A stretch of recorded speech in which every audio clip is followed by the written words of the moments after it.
हर हर महादेव श्री नमस्तुभ्यं मेरे दोस्तों। आज सभी शिव भक्तों का मेरे चैनल शाम सदाशिव में आप सभी शिव भक्तों का एक बार फिर से स्वागत करता हूं और आप सभी शिव भक्तों से प्रार्थना और निवेदन करूंगा कि अगर आप मेरे चैनल में पहली बार आए हैं मित्र तो मेरे इस चैनल को जरूर सब्सक्राइब करेंगे और कमेंट्स में हर हर महादेव अवश्य लिखेंगे मित्रों। चलिए मित्रों, जानते हैं ये कार्य सिद्धि मनोकामना पूर्ति का उपाय जिसके करने से आप सभी के जीवन में हर तरह की सारी समस्याएं खत्म होगी मित्रों। चलिए जानते हैं मित्रों, चलते हैं वीडियो की तरफ और जानते हैं अपना ये आज का विशेष उपाय। चलिए मित्रों चलते हैं। जैसे जिसके घर में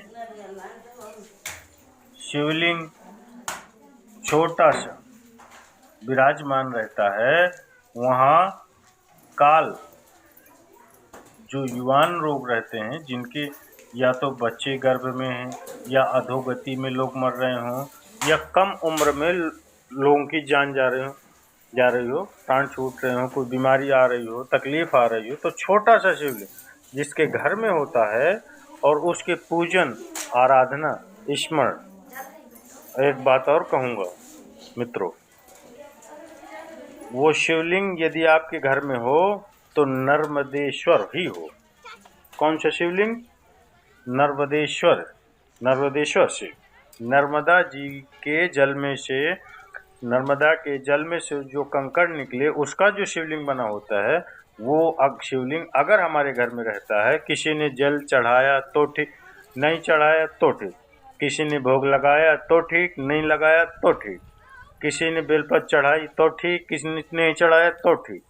नर्मदेश्वर शिवलिंग किसी ने प्रतिष्ठा करी तो ठीक है, नहीं करी तो ठीक है, किसी ने प्राण प्रतिष्ठा करी तो ठीक है, नहीं करी तो भी ठीक है।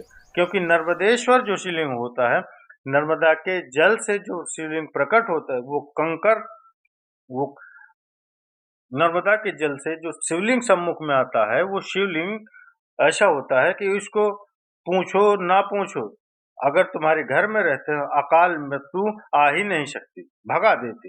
अकाल मृत्यु का हरण करता है। अकाल मृत्यु आपके घर में आ ही नहीं सकती। अगर वो छोटा सा नर्मदेश्वर कंकर शंकर आपके घर में रहता है तो अकाल मृत्यु आपके घर में आ ही नहीं सकती।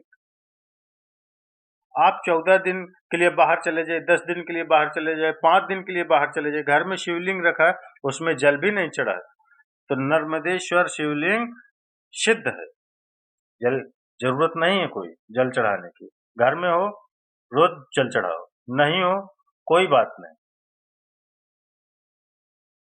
घर में हो बेलपत्री है, चढ़ा दो। रोज अगर बेलपत्री नहीं मिलती है, एक छोटी सी बेलपत्र को, जिस पाठ को तुम करते हो, कोई भी पाठ हो, हनुमान चालीसा हो, राम रक्षा स्तोत्र हो, दुर्गा सप्तशती हो, गोवर्धन चालीसा हो, यमुनाष्टक करते हो, सर्वोत्तम जी का पाठ करते हो, राम रक्षा स्तोत्र पढ़ते हो, बैकुंठ चालीसा पढ़ते हो, संतोषी, मतलब कुछ भी चालीसा पढ़ते हो, उसमें एक बेलपत्री सीधी की सीधी उस किताब पे रख दो, अंदर बीच में। रोज अगर बेलपत्र आपके पास में नहीं है घर में चढ़ाने के लिए, रोज कोई बेलपत्र ला भी नहीं सकता, रोज रोज पेड़ के नीचे जाकर आप पेड़ नहीं तोड़ नहीं सकते, रोज रोज बेलपत्र आपको मिल नहीं सकती, तो चालीसा के अंदर जो भी आप पाठ करते हो उसके अंदर सीधी बेलपत्र, कोई भी पाठ करते हो, एक बेलपत्री छुपाकर रख दो और रोज उसको उठाया, जब भगवान शंकर की पूजन करी उसको चढ़ा दिया और चढ़ाने के बाद उसको वापस उठाया और अपने वापस किताब में धर लिया, रख लिया मित्रों, वापस किताब में रख लिया। वो बेलपत्र आपकी नहीं खराब होती। फिर सुबह पूजन करने बैठे तो किताब तो रोज रहेगी ना आपके पास, रोज पढ़ोगे ना पाठ आप, तो फिर वो बेलपत्री उठाई, खोला, शिवलिंग पर स्नान कराया, अपनी बेलपत्री निकाली और फिर चढ़ा दी, फिर अपना पाठ पूजन कर लिया। जब बंद करने का टाइम आया फिर उसको उठाया बेलपत्री को, फिर किताब में रख लिया। अब बोलो कोई खर्चा हो रहा है? कोई खर्चा है? कहीं जाना पड़ रहा है आपको, दिक्कत पड़ रही है आपको बेलपत्री लाने में, पेड़ के नीचे जाना पड़ रहा है? नहीं, सालों साल जब तक तुम्हारी बेलपत्र सीधी की सीधी बनी रहे, चपटी की चपटी, तब तक खंडित नहीं हो, तब तक वो बेलपत्र चलने दो। जिस दिन वो खंडित हो जाए 2 4 6 महीने में तो दूसरी फिर धर लो, फिर वापस वही अपना क्रम चालू कर दो। अब रोज रोज आप पेड़ के नीचे नहीं जा सकते, रोज रोज बड़ी बड़ी सीटियों में बेलपत्र कहाँ मिलता है मित्रों, नहीं मिलता आपको। बड़े बड़े शहरों में बेलपत्र प्राप्त नहीं होता। तो हमारे यहाँ तो शंकर जी की कथा कहती है, वही बेलपत्र, चढ़ी हुई बेलपत्र तुम मुझे चढ़ाते रहो और उसका फल तुम पाते रहो, उसका फल तुम पाते रहो मित्रों। ये तो कथा कहती है ना, ये कथा कहती है मित्रों। बीमा वाले आते हैं जो एक बार जमा करा खाते में आपको मिलता रहे। उसी तरह शिव महापुराण की कथा कहती है, एक बेलपत्र तुम्हारी किताब में जमा कर लो और उसको बार बार रोज शिव को चढ़ाते रहो। प्रतिदिन तुम्हारे खाते में उसका फल प्राप्त होता रहेगा, उसका फल प्राप्त होता रहेगा। प्रतिदिन आपके खाते में उसका फल प्राप्त होता रहेगा।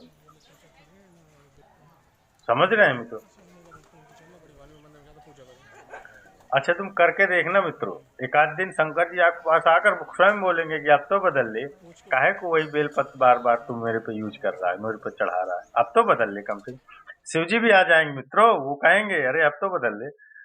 भोलेनाथ भी आके कहे अरे ओ कमला अब तो बदल ले, बहुत पुरानी हो गई, अब तो बदल ले। अरे ओ कमला अब तो बदल ले बेलपत्र। ये आके शिव जी आपके पास जरूर कमला तो कमला, कहाँ से लाऊं गंगा, कहाँ से लाऊं यमुना। शिव की आराधना में शंकर को दिखावा प्रिय नहीं है, झूठ प्रिय नहीं है, कपट प्रिय नहीं है मित्रों। शंकर कहते हैं, शिव कहते हैं, मेरे अवघड़दानी कहते हैं, मेरे त्रिकालदर्शी कहते हैं, मेरे शंभु, मेरे कैलाशी, मेरे अविनाशी कहते हैं, मेरे अवघड़ दादा कहते हैं कि आप जो भी मुझे समर्पित करो, दिल से करो। श्री शिवाय नमस्तुभ्यं, श्री शिवाय नमस्तुभ्यं। भगवान शिव को जो देना है दिल से दो, जो देना है, जो समर्पित करना है दिल से करो। भगवान शिव को दिल से समर्पित करो, दिल से उनकी आराधना करो, पूजन करो। हृदय से जो करा जाता है मित्रों वो सुख प्रदान करता है, हृदय से जो करा जाता है। और जो हृदय से न करा जाए वो दुख प्रदान करता है, जो हृदय से न करा जाए वो दुख प्रदान करता है। हम तो आप लोगों से भी कहेंगे मित्रों, आप सभी से निवेदन करेंगे कि एक बात अपनी जिंदगी में उतार कर रखना, मन लगे तो शिव महापुराण की कथा, शिव भजन, शिव भक्ति में जाए। चित्त लगे, दिन लगे तो कथा सुनो, श्रवण करो। अगर मन ना लगे तो तुम्हारे हाथ में रिमोट है, टीवी है और सारे महाराज आ रहे होंगे, आपको कई कथाएं आ रही होंगी, तुरंत चैनल चेंज करके आप वहां से जा सकते हैं, कुछ बिगड़ेगा नहीं। मन लगे तो शिव महापुराण की कथा देखो, श्रवण करो, मन लगे तो कथा सुनो, नहीं लगे तो न सुनो मित्रों।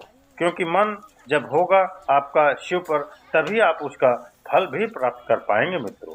इसलिए मित्रों मन से एक बात याद रखना मित्रों, छोटा बच्चा मन से रोटी खाता है तो उसके शरीर को लगता है। बोलो सही है कि गलत मित्रों? मन से खाता है। छोटा बच्चा अगर मन से रोटी खाए, मन से खाएगा तो उसके शरीर में लगता है। चलिए मित्रों, ये सभी जानकारियाँ जो मैंने आप सभी शिव भक्तों के लिए दी हैं, वो अगर आप सभी शिव भक्तों को अच्छी लगी हो तो कृपया एक लाइक और कमेंट्स में हर हर महादेव अवश्य लिखिए। तो चलिए मित्रों, मिलते हैं अगले वीडियो में अगले उपाय के साथ, अगली जानकारी कथा के साथ। तब तक के लिए हर हर महादेव, श्री शिवाय, नमस्ते।